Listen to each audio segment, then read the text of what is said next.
Excuse me, but people like you don't belong in first class. This is for paying customers only. The flight attendant's condescending smile widened as she blocked the aisle completely. Dr. Amara Washington stood frozen in the narrow aisle of Delta Flight 1847. Her boarding pass clearly showed seat 2A, first class, the same seat where a white passenger now sat comfortably, scrolling through his phone as if nothing had happened. Around them, other passengers lifted their phones. The modern reflex. Document everything. Share everything. Judge everything. The flight attendant's name tag read Jessica. Her blonde hair was pulled back in a perfect bun. Her voice carried that particular tone, polite enough for corporate policy, dismissive enough to make the message clear. Amara's fingers tightened around her leather briefcase. 20 years of practicing law had taught her to recognize moments that change everything. This felt like one of them. Have you ever watched someone's entire world crumble because they underestimated the wrong person? The words hung in the recycled cabin air like poison. Jessica Mills, according to her name tag, crossed her arms and tilted her head with theatrical patience, the kind reserved for difficult children. "I'm sorry, but are you sure you can read your ticket correctly?" Jessica's voice carried just loud enough for nearby passengers to hear. She emphasized each word as if speaking to someone mentally impaired. Behind Jessica, the white passenger in seat 2A, Brad Morrison, mid-40s, navy blazer, smirked openly. He adjusted his position, spreading his belongings across both armrests with deliberate ownership. "Flight departure in 47 minutes, the intercom announced. Boarding will be complete in 12 minutes. Amara pulled out her boarding pass slowly. The Delta app confirmation glowed on her phone screen. Seat 2A, first class, paid upgrade. She held both devices toward Jessica with steady hands. Jessica barely glanced at them. "Oh, honey, these upgrade mistakes happen all the time. Someone probably used your miles without permission." Her laugh was sharp, performative. You wouldn't believe how often people try to sneak into first class. 3 rows back, Tyler Chen, 22, economics major at NYU, lifted his phone.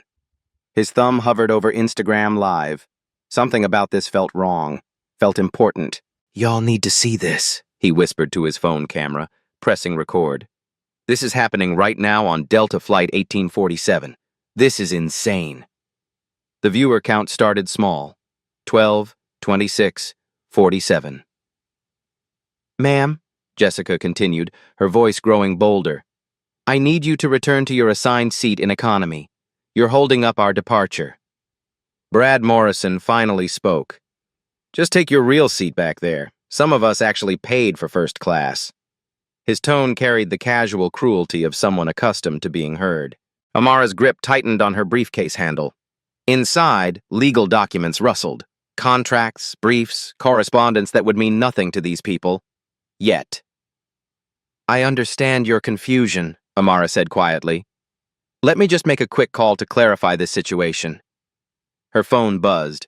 A text from her assistant. "Reminder, board meeting moved to 3 p.m. Senator Williams confirmed for 2:30. Jessica rolled her eyes dramatically. "Calling won't change your seat assignment, sweetie. Economy is toward the back of the plane." Tyler's live stream hit 156 viewers. Comments flooded in real time. "This is disgusting. Where is this happening? Call her manager now. Delta needs to see this." A middle-aged woman in 3B leaned forward. "Excuse me, but I saw her board with first-class passengers. Her ticket looked legitimate." Jessica's smile turned predatory. "Ma'am, I appreciate your concern, but I'm trained to handle these situations. Some people always—" She paused, letting the implication hang. "They always think rules don't apply to them." The gate agent appeared at the aircraft door. Marcus Rivera, 28, 5 years with Delta. Jessica waved him over with authority. "Marcus, we have a passenger issue. This woman is claiming someone else's seat." Jessica gestured toward Amara like evidence in a trial. Marcus looked between the boarding pass and the seat assignment chart on his tablet. His brow furrowed. Ma'am, your boarding pass shows 2A, but our system shows Mr. Morrison checked in for that seat this morning. Brad held up his phone. See? Mobile check-in. Been confirmed since 6 a.m. Tyler's live stream exploded. 300 viewers, 500. Comments scrolling too fast to read. Amara opened her briefcase slightly, retrieving a business card holder. The motion was casual, practiced. The leather case bore embossed letters. Washington and Associates, Legal Counsel. Gentlemen, she said softly, I think there may be a system error. Perhaps we should involve your supervisor. Marcus radioed gate operations. We need an assistant manager at gate A12, passenger seating dispute. Jessica's confidence grew with each minute. You know what?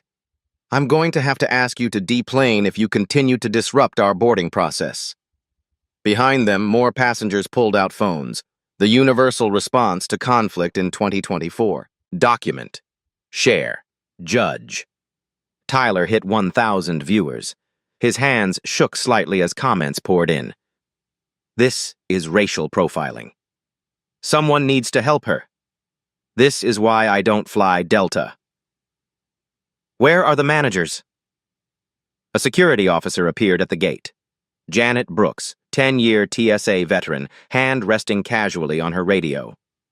The situation was escalating beyond cabin crew authority. Ma'am, Officer Brooks said to Amara, I'm going to need you to step aside so we can resolve this calmly. Amara's phone buzzed again. This time a calendar reminder. Delta Airlines board meeting, Washington and Associates conference room, 3:00 p.m.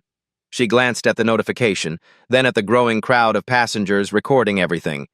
22 years of legal practice had taught her patience, timing, the difference between reacting and responding. Of course, Officer Brooks, Amara said. But before we proceed, may I ask, are you familiar with Delta's passenger rights policy regarding confirmed seat assignments? The question hung in the air. Simple, precise, legal. Tyler's viewer count hit 1,247. The live stream was spreading beyond his followers now, strangers sharing, commenting, creating digital witnesses to whatever was about to unfold at 30,000 feet. Officer Brooks hesitated. The question about passenger rights policy wasn't what she'd expected from someone supposedly trying to steal a seat. She glanced at Marcus, who was already pulling up Delta's internal guidelines on his tablet. Flight departure in 31 minutes, the intercom crackled. Final boarding call for Delta Flight 1847. Derek Walsh emerged from the jet bridge, assistant manager, customer relations, 15 years climbing Delta's corporate ladder. His appearance drew murmurs from gathering passengers. This was escalating beyond routine. What seems to be the issue here? Derek's voice carried practiced authority, but his eyes were already assessing the phones pointed in his direction. Jessica straightened, seizing her moment. Mr. Walsh, this passenger is refusing to move to her correct seat in economy. She's become increasingly agitated and is now questioning our policies. Tyler's live stream hit 2,134 viewers. Comments exploded. Derek needs to fix this. This woman has first-class ticket. Why is Delta allowing this? Someone call corporate now. Derek examined Amara's boarding pass, then Brad's mobile confirmation. His frown deepened as he cross-referenced the seat assignment system. I see the confusion, Derek said slowly. But Mr. Morrison's check-in was processed first this morning. In cases of system conflicts, we honor the earliest confirmed reservation. The lie came smoothly, practiced, corporate. Amara's phone buzzed. Another text from her assistant. Senator Williams' office called, running 15 minutes early for your 2:30. She glanced at the message, then at Derek. I appreciate your position, Mr. Walsh. However, I believe there may be some misunderstanding about the boarding process. May I show you something? Before Derek could respond, Brad Morrison stood up from seat 2A, puffing his chest. Look, lady, I don't know what game you're playing, but I paid good money for this seat. Just take your economy seat and stop making a scene. His voice carried the entitled aggression of someone who'd never been told no. Several passengers gasped at his tone. Tyler adjusted his phone angle, making sure Brad's face was clearly visible. Y'all hearing this? This is exactly what's wrong with— Sir, Officer Brooks interrupted Tyler. I need to ask you to stop recording and move along. I'm a passenger on this flight, Tyler replied evenly. I have the right to document what I'm witnessing. The standoff multiplied. Passenger versus passenger. Authority versus rights. Documentation versus control. A woman in row 4 spoke up, Sarah Kim, investigative journalist for the Atlanta Constitution. She'd been watching quietly, phone recording discreetly. Excuse me, but I'm a reporter. This appears to be a clear case of discriminatory seating practices. Derek's face paled slightly. Media attention was the last thing Delta needed, especially with the Southwest merger pending shareholder approval. Ma'am, this is simply a seating mix-up, Derek said to Sarah. We handle these situations routinely. By removing a passenger with a confirmed first-class ticket while allowing another passenger to remain in that same seat? Sarah's question cut through the corporate speak like a blade. Tyler's live stream peaked at 3,847 viewers. Someone had shared it on Twitter, TikTok. The digital wildfire was spreading beyond his control. Screenshots were already circulating on Facebook. Hashtag Delta discrimination began trending in Atlanta, New York, and Los Angeles simultaneously. An elderly black woman in seat 5C stood up slowly. I've been flying for 40 years, she said, her voice carrying the weight of decades. I've seen this before. This is wrong. Her statement rippled through the cabin. Other passengers began murmuring agreement. A Hispanic man in 6A nodded firmly. A white woman in 3B shook her head in disgust. Jessica, emboldened by management support, stepped closer to Amara. Ma'am, you need to understand something. Some people try to take advantage of situations like this, thinking they can what? Amara's voice remained calm, but something shifted in her posture. 22 years of courtroom experience, recognizing the moment when patience transitions to strategy. You know exactly what I mean, Jessica replied, her smile turning vicious. People like you always play the race card when you don't get your way. The words hit like a physical blow. Passengers in nearby seats gasped audibly. Several people raised their phones higher, ensuring clear audio. The elderly woman in 5C shook her head sadly, as if she'd heard those exact words before. Tyler's comments section exploded. Did she just say that? This is insane. Someone screen record this now. Delta is about to get sued. That flight attendant needs to be fired. More passengers joined Tyler's live stream from their own phones. Multiple angles, multiple perspectives. The incident was being documented from every conceivable viewpoint. A teenager in row 7 started her own TikTok live. A businessman in 2B began recording on LinkedIn Live. The situation was beyond containment now. Captain Thompson emerged from the cockpit. 30-year veteran, close to retirement, just wanting a smooth flight to Atlanta. The commotion had reached the flight deck through crew communications. What's the situation, Derek? Captain Thompson asked, surveying the crowd of passengers, phones, and growing tension. Captain, we have a passenger refusing to move to her assigned seat. She's becoming disruptive and affecting our departure schedule. Derek's summary omitted crucial details. The confirmed first-class ticket, Jessica's inflammatory comments, the multiple witnesses recording everything.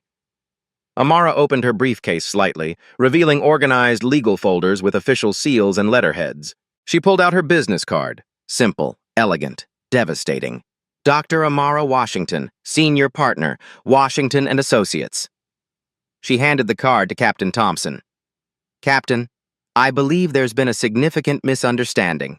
Perhaps we should resolve this before it escalates further. Captain Thompson read the card, his expression shifting subtly. Washington and Associates was a name he recognized from aviation law journals. Big cases, corporate clients, the kind of firm that made headlines when airlines screwed up. Dr. Washington, he said carefully, let me see your boarding documentation. Brad Morrison scoffed loudly from his stolen seat. Oh, great, now she's playing the lawyer card, too. What's next? Claiming she owns the airline? His sarcastic comment drew uncomfortable laughter from a few passengers, but most remained silent, sensing the growing gravity of the situation. As Amara reached for her phone to show additional documentation, Officer Brooks stepped forward with zip-tie restraints visible on her belt. The visual was unmistakable. The threat of physical removal hung in the air like storm clouds. "Captain," Derek interjected quickly, "our crew has already assessed the situation. We need to maintain our departure schedule. Ground operations is asking about our delay." Tyler's live stream hit 4,200 viewers. The viewer count was climbing exponentially as shares multiplied across platforms. College students, working mothers, retirees, people from every demographic watching this unfold in real time. Sarah Kim stepped forward, press credentials now visible on a lanyard around her neck. "Captain Thompson, I'm Sarah Kim with the Atlanta Constitution. Are you authorizing the removal of a passenger with confirmed first-class seating while allowing another passenger to occupy that same seat?" The question hung in the recycled air like an indictment. Every phone camera focused on Captain Thompson's face, waiting for an answer that would define careers, lawsuits, and corporate reputations. Behind Sarah, other passengers began speaking up. "This is discrimination. Let her sit in her paid seat. Why is this even a question?" The crowd dynamics were shifting. What started as curious observation was becoming collective outrage. Amara's phone buzzed again, this time a call. The caller ID showed clearly on her screen. "Charles Morrison, Delta CEO office." She declined the call, letting it go to voicemail, but not before several passengers, and Tyler's live stream, caught a glimpse of the name. Comments flooded in asking who Charles Morrison was and why the CEO would be calling her. "Dr. Washington," Captain Thompson said slowly, "perhaps we should discuss this privately in the boarding area." "Actually, Captain," Amara replied, her voice carrying a new edge, "I think transparency might be more appropriate at this point. These passengers deserve to see how Delta Airlines resolves conflicts involving confirmed reservations and discriminatory treatment." Officer Brooks stepped closer, hand moving toward her restraints. The crowd tensed visibly. Phones rose higher. Tyler's viewer count climbed past 5,000. Other live streams were approaching 1,000 viewers each. A gate agent from the adjacent gate had walked over, drawn by the commotion. Passengers from other flights were craning their necks to see what was happening. The incident was spreading beyond Flight 1947. Derek whispered urgently into his radio. "Operations, we have a significant passenger situation at Gate A12. Media is present, requesting immediate supervisor support." The response crackled back. "Derek, legal is asking about the nature of the incident. Are we talking about a removal situation?" In that moment, surrounded by security, management, cameras, and hundreds of digital witnesses, Dr. Amara Washington made a decision that would change everything. She smiled. Not the polite smile of someone accepting defeat. Not the nervous smile of someone hoping for mercy. The confident smile of someone who had been underestimated their entire career and never tired of proving people wrong. Amara's smile held secrets. 22 years of legal practice had taught her the power of patience, timing, and the precise moment when silence becomes more devastating than words. She opened her briefcase fully for the first time. Inside, organized with military precision, sat documents that would make corporate executives lose sleep. Legal folders marked confidential, court filings with federal seals, and one particular folder that made Captain Thompson's eyes widen when he glimpsed the header. Delta Airlines, merger documentation, Washington and Associates. "Captain Thompson," Amara said quietly, pulling out a single document. "Before Officer Brooks proceeds with whatever she's planning, perhaps you should know exactly who you're dealing with." The document was thick, official, bearing multiple signatures and corporate seals. Sarah Kim leaned closer, her journalistic instincts recognizing the gravity of whatever was about to unfold.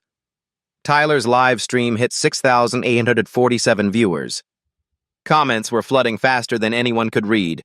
"What is that document? This is getting insane. She's pulling out receipts. Delta is about to get destroyed." Amara held up the document so Captain Thompson could read the letterhead clearly. Shareholder Voting Proxy, Delta Airlines, Inc. Southwest Merger Approval. Dr. Washington, Captain Thompson said slowly, his voice changing completely. I think there's been a misunderstanding. Oh, there's definitely been a misunderstanding, Amara interrupted gently. You see, Captain, Washington and Associates represents several institutional investors with significant Delta holdings. We currently manage proxy votes representing approximately 12% of Delta's outstanding shares. Derek Walsh's face drained of color. 12% wasn't just significant, it was massive. In a merger requiring 67% shareholder approval, that kind of voting bloc could make or break billion-dollar deals. Brad Morrison was still oblivious, scrolling through his phone in the stolen seat. Are we going to sit here all day listening to this woman's fantasies? I have a connecting flight in Atlanta.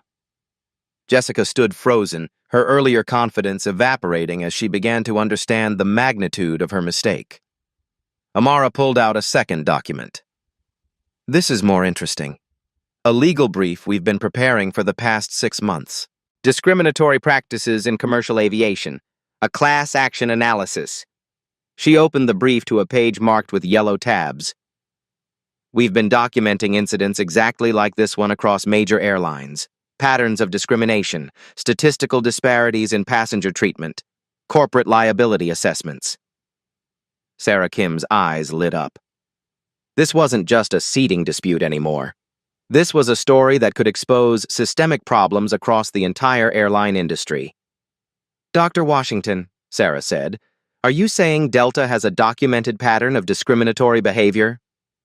I'm saying, Amara replied, that incidents like this rarely happen in isolation.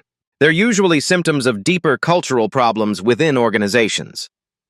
Tyler adjusted his phone to capture the documents better. His viewer count was approaching 8,000. People were screen recording everything, ensuring permanent digital evidence of every word. Officer Brooks looked uncertain for the first time. Her hand moved away from the restraints. Whatever this was, it was above her pay grade. Derek whispered urgently into his radio. Operations, I need immediate legal counsel at Gate A12. We have a complex situation developing. The response was terse. Derek, legal wants to know if we're talking about Dr. Amara Washington from Washington and Associates. Derek's eyes widened. How did they... Yes, that's exactly who we're talking about. Stand by.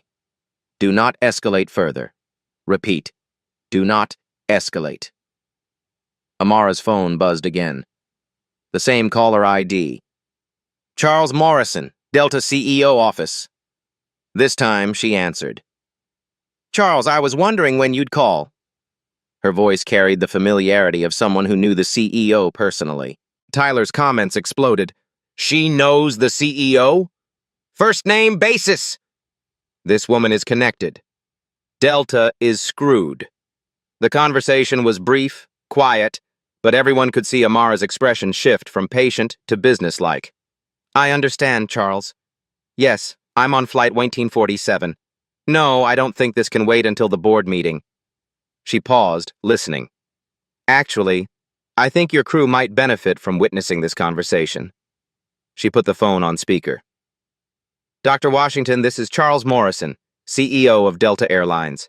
I've just been briefed on the situation at Gate A12.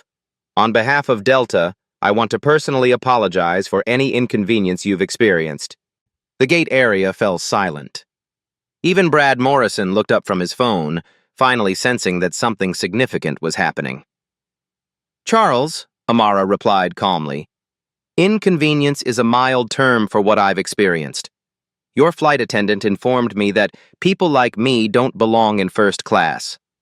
Your assistant manager supported discriminatory seating practices. Your security officer was preparing to physically restrain me for occupying my confirmed seat. Each word hit like a legal brief. Precise, documented, devastating. Furthermore, Amara continued, this entire incident has been live-streamed to thousands of viewers and documented by multiple passengers, including a journalist from the Atlanta Constitution. Charles Morrison's voice was strained. Dr. Washington, I assure you this doesn't represent Delta's values. Charles, let me stop you there. Amara's voice carried the authority of someone accustomed to billion-dollar negotiations. This afternoon, Washington & Associates is scheduled to deliver our recommendation on the Southwest merger to our clients. As you know, we represent the proxy votes that could determine whether this merger succeeds or fails. The silence was deafening. Everyone present, passengers, crew, security, understood they were witnessing something far beyond a seating dispute. Tyler's live stream had broken 10,000 viewers. Other passengers were sharing clips on TikTok, Twitter, Instagram. The incident was going viral in real time. What's your current approval percentage sitting at, Charles? Last I heard you needed 67% and were hovering around 64%. Amara's question was rhetorical. She knew the numbers better than most Delta executives.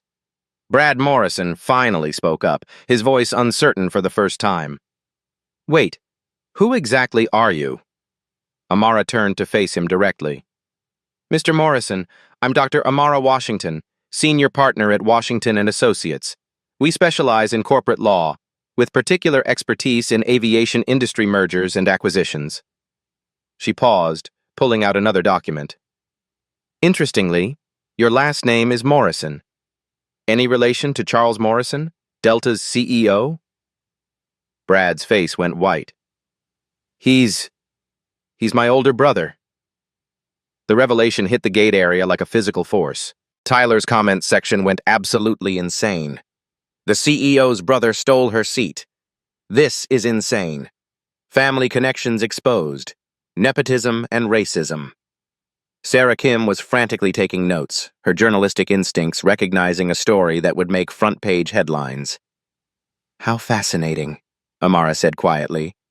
So the CEO's brother felt entitled to take my confirmed first-class seat, and your crew supported him without question. Charles Morrison's voice crackled through the phone speaker. Dr. Washington, I had no idea my brother was involved in this situation. Charles, your brother just told thousands of live stream viewers that I should take my real seat back there, because some of us actually paid for first class. Your flight attendant told me people like me don't belong in first class. Your assistant manager fabricated policy to support discriminatory practices. Each statement built like a legal case. Evidence, witnesses, digital documentation. And now, Amara continued, I have a decision to make. In 2 hours, I'm scheduled to advise our clients on their merger vote. Currently, we're recommending approval. But corporations that demonstrate systemic discrimination present significant legal liability risks for investors. The threat was elegant in its simplicity. No shouting, no demands, just business consequences explained with surgical precision. Derek Walsh looked like he might faint. Jessica's hands trembled as the full scope of her mistake became clear. Captain Thompson stepped forward. Dr. Washington, what can we do to resolve this situation appropriately? Amara smiled again, the same confident smile that had started this revelation. Captain, I think it's time for some people to learn about consequences. Real consequences, the kind that create lasting change rather than temporary apologies. She pulled out one final document from her briefcase. This one bore the seal of the Federal Aviation Administration and the Department of Transportation. You see, gentlemen, Washington & Associates doesn't just represent investors.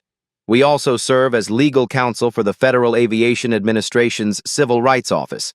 We've been asked to investigate discrimination complaints across major airlines. The gate area fell completely silent. Even Tyler stopped reading comments, his phone focused entirely on Amara's next words. This incident, documented by multiple witnesses and broadcast live to thousands of viewers, represents exactly the kind of systemic discrimination the FAA is concerned about. She looked directly at Jessica, then Derek, then Brad Morrison. And now, thanks to your actions, I have a perfect case study to present to federal regulators. The smile that followed wasn't vindictive. It was the satisfied expression of someone who had just won a case before the jury even deliberated. Tyler's viewer count hit 12,847. The incident was no longer just viral.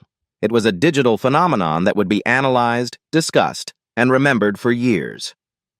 Charles Morrison's voice was barely audible through the phone speaker. Dr. Washington, what do you need from us? Amara's response would determine not just the fate of everyone present, but potentially the future of discrimination policies across the entire airline industry. The conference call had transformed Gate A12 into an impromptu corporate tribunal. Charles Morrison's voice carried the desperation of a CEO watching billions of dollars hang in the balance. Dr. Washington, Senator Williams, let me be absolutely clear. Delta Airlines does not tolerate discrimination of any kind. This incident will be thoroughly investigated and appropriate actions will be taken. Charles? Amara replied, her voice carrying the precision of someone who had dismantled corporate doublespeak for 2 decades. Let's discuss specifics rather than generalities. I have documented evidence of systemic discrimination patterns. What I need to see are concrete actions, not promises. Tyler's live stream had stabilized at 16,847 viewers. Major news outlets were now picking up the story. CNN's breaking news ticker had started running. Live. Civil rights attorney confronts airline discrimination on viral stream. Senator Williams' voice cut through the tension.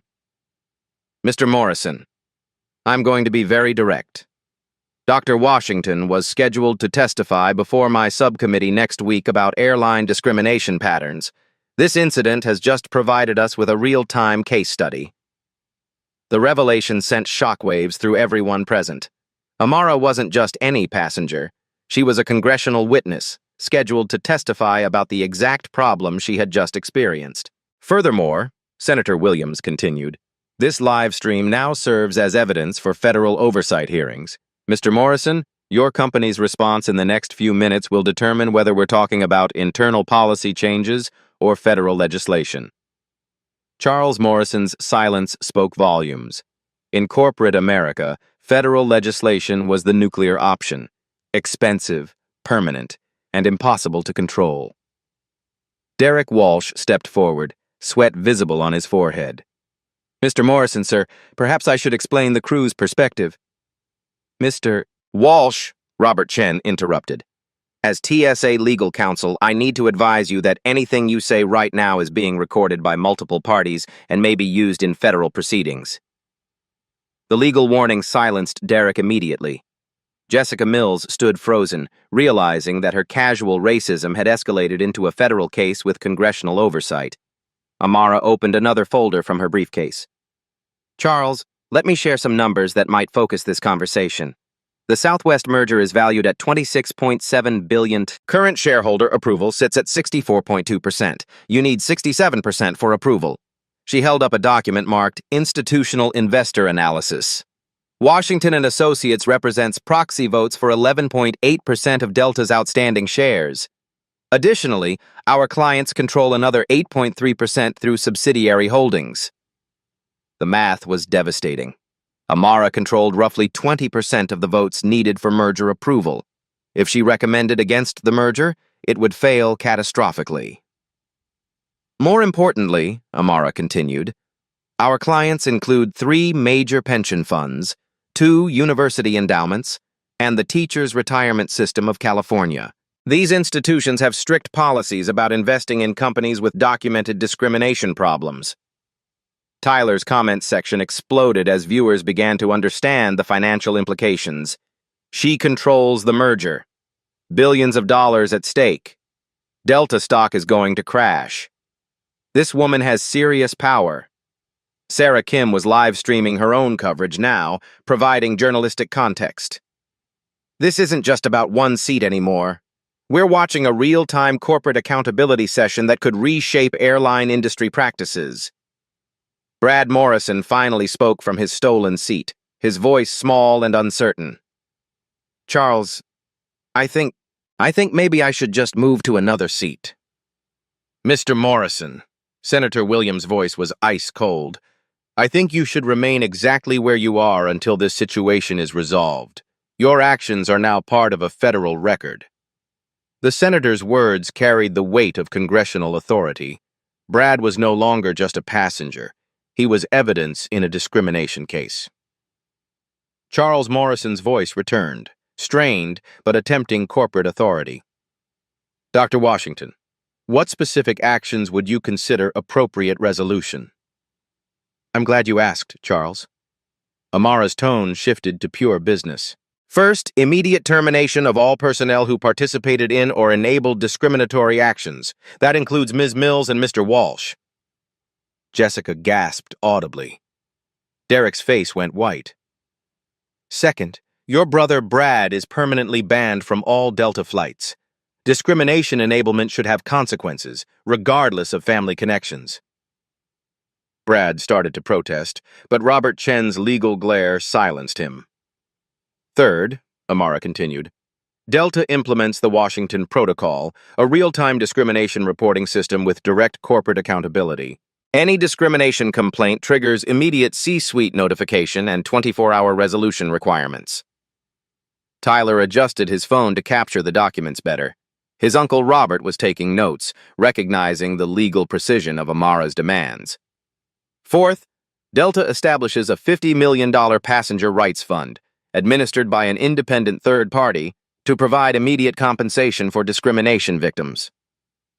The number sent shockwaves through the conversation. $50 million represented serious corporate commitment, not symbolic gestures. Fifth, mandatory unconscious bias training for all customer-facing personnel, conducted by Washington and Associates at Delta's expense. Senator Williams's approval was audible. Dr. Washington, these seem like reasonable accountability measures. Mr. Morrison, what's Delta's response? The silence stretched for 30 seconds. Everyone present understood they were witnessing a corporate calculation, the cost of compliance versus the cost of resistance. Finally, Amara said, delivering her ultimatum, Delta publicly acknowledges systemic discrimination problems and commits to federal oversight monitoring for the next 5 years. May. The demand was surgical in its precision. Public acknowledgement would trigger shareholder lawsuits, regulatory scrutiny, and competitive disadvantage. But refusing would kill the merger and destroy billions in shareholder value. Charles Morrison's voice was barely recognizable. Dr. Washington, these demands would cost Delta hundreds of millions of dollars and years of regulatory oversight. Charles, Amara replied calmly, discrimination has always been expensive. The question is whether you pay the cost of accountability or the cost of continued lawlessness. She held up one final document, a merger recommendation letter on Washington and Associates letterhead. I have 2 letters prepared for our clients. One recommends approval of the Southwest merger, citing Delta's commitment to civil rights reform. The other recommends rejection, citing systemic discrimination and leadership failure.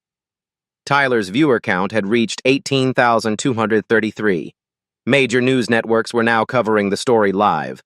Social media was exploding with hashtags. Hashtag Delta discrimination, #corporate accountability, #Washington Protocol. Charles, you have 60 seconds to decide which letter gets sent to our clients. The countdown began. Not just for Charles Morrison, but for an entire corporate culture that had operated on assumptions about power, privilege, and accountability. Jessica Mills broke down crying, realizing her career was over. Derek Walsh stared at his shoes, calculating unemployment benefits. Brad Morrison sat frozen in the stolen seat that had cost his family billions. Tyler continued live streaming, his uncle Robert providing legal commentary for viewers who were witnessing corporate justice in real time. Senator Williams waited silently, knowing that whatever happened next would influence federal legislation affecting millions of airline passengers. Captain Thompson stood paralyzed, understanding that his airline's future hung on the next words from his CEO. And Dr. Amara Washington sat calmly in the economy seat she'd been forced to accept, holding the power to destroy or transform one of America's largest airlines. 30 seconds, Charles. The gate area fell completely silent except for the hum of phones recording history. In that silence, the true cost of the situation became clear. Tyler's uncle Robert whispered calculations to Sarah Kim. If the merger fails, Delta stock will lose approximately 23% of its value within 48 hours. That's roughly $8.2 billion in shareholder losses. Other passengers began understanding the magnitude of what they were witnessing. This wasn't just about discrimination. It was about corporate power structures, federal oversight, and the real cost of systemic racism. 15 seconds, Charles. A new voice crackled through the phone, clearly someone who had just entered Charles Morrison's office. Sir, legal is advising immediate compliance. Stock is already down 3% on social media rumors. We're getting calls from institutional investors. The financial pressure was mounting in real time. Tyler's live stream had become a stock market influencer, with traders watching to see how Delta would respond. 10 seconds. Jessica Mills collapsed into a nearby chair, sobbing openly. Derek Walsh pulled out his phone, presumably calling his wife to explain why he'd be coming home unemployed. Brad Morrison finally stood up from seat 2A, his voice barely audible. Dr. Washington, I'm sorry, I had no idea. Mr. Morrison, Amara replied without looking at him. Ignorance isn't an excuse for entitlement. Your apology is 20 years too late and directed at the wrong person. 5 seconds, Charles. Charles Morrison's voice cracked through the phone. Dr. Washington, Delta Airlines accepts your terms, all of them. We'll begin implementation immediately. The gate area erupted. Tyler's comments section exploded with celebration. Sarah Kim was already typing her breaking news article. Robert Chen nodded approvingly at his nephew's documentation of corporate justice, but Amara wasn't finished. Charles, acceptance isn't enough. I need specific timelines and accountability measures. She pulled out a legal document she'd prepared, somehow anticipating this exact scenario. Ms. Mills and Mr. Walsh will be terminated within the hour. Your brother Brad will receive his ban notification before this flight departs. The Washington Protocol will be operational within 72 hours. The $50 million fund will be established within 30 days, with first payments going to documented discrimination victims within 60 days. Federal oversight monitoring begins immediately. Each demand came with precise timelines, leaving no room for corporate delay tactics. Furthermore, Amara continued, I want Captain Thompson to personally escort me to seat 2A, my confirmed seat, and announce to all passengers that Delta apologizes for the discrimination they witnessed. The symbolic victory was as important as the systemic changes. Every passenger who had watched the humiliation would also witness the accountability. Captain Thompson stepped forward immediately. Dr. Washington, it would be my honor to escort you to your correct seat. As they walked toward first class, Tyler followed with his phone, documenting the moment when justice looked like a simple walk down an airplane aisle. The elderly woman in 5C smiled proudly. That's how you handle that, she said loudly enough for everyone to hear. Other passengers applauded, not just for Amara, but for witnessing proof that power could be held accountable when people refused to accept injustice. Senator Williams's voice carried satisfaction. Dr. Washington, this has been educational. I look forward to your testimony next week. Senator, I think I'll have some excellent case study material to present. Tyler's final viewer count, 19,847 people had witnessed corporate accountability happen in real time. The hashtag Washington Protocol was already trending globally. 72 hours later, the airline industry had fundamentally changed. Jessica Mills received her termination letter via certified mail, while Tyler's original live stream surpassed 2.3 million views across all platforms. Her final paycheck included a notation, terminated for violation of company anti-discrimination policies. Derek Walsh cleaned out his office under security escort, his 15-year career ending with a one-paragraph dismissal letter. His LinkedIn profile, once boasting Customer Excellence Manager, now sat empty and unemployed. Brad Morrison's permanent ban notification arrived via legal courier.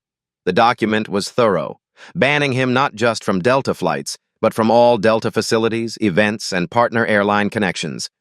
His brother's executive privileges couldn't override federal discrimination consequences. But the real transformation was systemic. Within 48 hours, Delta launched the Washington Protocol, a revolutionary reporting system that Tyler's Uncle Robert described as the most comprehensive anti-discrimination technology in aviation history. Every Delta employee received a smartphone app with direct reporting capability. Any discrimination complaint triggered automatic alerts to C-suite executives, legal counsel, and federal oversight monitors simultaneously.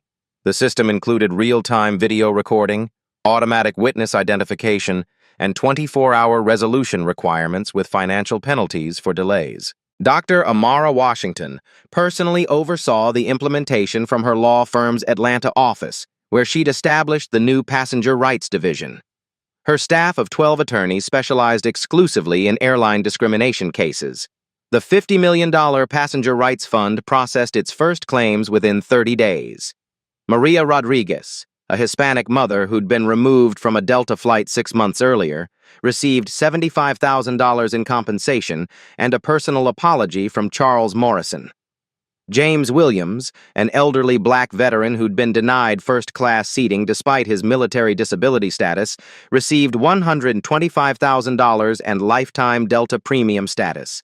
Within 60 days, 347 documented cases received settlements totaling $16.8 million. The fund wasn't just symbolic. It was transformative financial justice for victims of systemic discrimination. The mandatory unconscious bias training program conducted by Washington and Associates became the gold standard across the aviation industry. United Airlines voluntarily adopted similar protocols. American Airlines requested consultation services. Southwest Airlines, ironically Delta's merger partner, implemented identical policies before the merger completion, recognizing that discrimination liability could destroy billion-dollar deals overnight. Captain Thompson received a commendation for his professional handling of the situation. His decision to support Dr. Washington's demands rather than defend discriminatory crew actions became a Harvard Business School case study in ethical leadership under pressure. Tyler Chen became an unexpected advocate for passenger rights. His uncle Robert helped him establish a nonprofit organization using revenue from his viral live stream. The Digital Witness Foundation provided legal support for discrimination victims and trained people to document incidents effectively. His original Instagram live video was archived by the Smithsonian Institution as a historical document demonstrating how social media could drive corporate accountability and social justice. Senator Williams' congressional hearings resulted in the Passenger Rights Protection Act, federal legislation requiring all airlines to implement real-time discrimination reporting systems, mandatory bias training, and independent victim compensation funds. The legislation passed with bipartisan support after senators watched Tyler's live stream during committee hearings. The visual evidence of discrimination followed by corporate accountability proved more persuasive than years of statistical reports. Sarah Kim's investigative series for the Atlanta Constitution won a Pulitzer Prize for public service. Her articles exposed discrimination patterns across 7 major airlines, triggering federal investigations and billions in settlement payments. Her reporting revealed that the airline industry had systematically underreported discrimination complaints for decades, treating them as isolated customer service issues rather than civil rights violations. Charles Morrison survived as Delta's CEO, but his leadership style changed permanently. He implemented monthly accountability sessions where employees could directly challenge executive decisions. His brother Brad's actions had taught him that leadership meant taking responsibility for systemic problems, not just individual incidents. The Southwest merger completed successfully, but under federal oversight monitoring that continued for 5 years. Every passenger complaint, every seating dispute, every crew interaction was subject to federal review and public transparency requirements. Most importantly, the incident sparked industry-wide cultural transformation. Flight attendants received comprehensive civil rights training. Gate agents learned to recognize and prevent discriminatory practices. Security personnel studied de-escalation techniques that prioritized passenger dignity over corporate authority. Dr. Amara Washington's briefcase, the same one that had contained the documents that changed everything, now sat in her expanded office overlooking Atlanta's skyline. Inside, new cases awaited her attention. Letters from discrimination victims who'd learned that someone would fight for them. requests for consultation from companies wanting to prevent their own Gate A12 moments. The black stories, real-life stories, and touching stories of passengers who'd experienced dignity and justice because one woman refused to accept discrimination filled an entire filing cabinet. But the most important document remained on her desk, a simple boarding pass for Seat 2A, Flight 1947, framed as a reminder that sometimes the most powerful changes begin with someone refusing to give up their rightfully confirmed seat. 6 months after Flight 1847, the aviation industry measured time differently. Before Washington Protocol, and after Washington Protocol, became standard terminology in corporate boardrooms and federal oversight meetings. Dr. Amara Washington's quiet power had accomplished what decades of complaints, protests, and lawsuits had failed to achieve: immediate, measurable, systemic change that protected millions of passengers. The statistics spoke louder than any speech could. Discrimination complaints across major airlines dropped 78% within the first quarter after protocol implementation. Customer satisfaction scores for minority passengers increased 45%. Employee bias incident reports decreased 82% as training programs addressed unconscious prejudices that had operated unchecked for generations. But the deeper transformation was cultural. Flight attendants approached every passenger interaction knowing they were accountable to real-time monitoring. Gate agents understood that discriminatory decisions triggered immediate corporate and federal consequences. Security personnel learned that passenger dignity was non-negotiable, regardless of race, ethnicity, or perceived social status. Tyler Chen's foundation had trained over 15,000 people in effective discrimination documentation. His workshops taught ordinary passengers how to become extraordinary witnesses for justice. The phrase, "Are you recording this?" had become a powerful deterrent to discriminatory behavior across all industries, not just aviation. Sarah Kim's investigative work expanded beyond airlines into hotels, restaurants, and retail businesses. Her reporting demonstrated that discrimination wasn't industry-specific. It was a systemic problem requiring systematic solutions. The Washington model of immediate accountability, financial consequences, and federal oversight became the template for civil rights enforcement across multiple sectors. The personal cost of discrimination had shifted dramatically. Jessica Mills remained unemployed 6 months later, her termination for discriminatory behavior making her unemployable in customer service roles. Derek Walsh found work at a significantly lower salary. His career advancement permanently stalled. Brad Morrison's ban had cost him lucrative business contracts that required air travel, demonstrating that discrimination consequences extended far beyond immediate incidents. But these weren't stories of revenge. They were stories of accountability. The same accountability that protected future passengers from experiencing the humiliation that Dr. Washington had endured with such grace and strategic brilliance. Charles Morrison's transformation from defensive CEO to accountability advocate had inspired other corporate leaders. His monthly accountability sessions were studied by business schools as examples of how crisis could catalyze genuine organizational change rather than cosmetic policy adjustments. The Washington Protocol had prevented an estimated 1,247 discrimination incidents in its first 6 months of operation. Each prevented incident represented a person who maintained their dignity, a family that didn't experience humiliation, and a society that moved incrementally closer to actual equality rather than theoretical promises. Dr. Washington's legal practice had evolved into something unprecedented, a firm that corporations consulted proactively rather than defensively.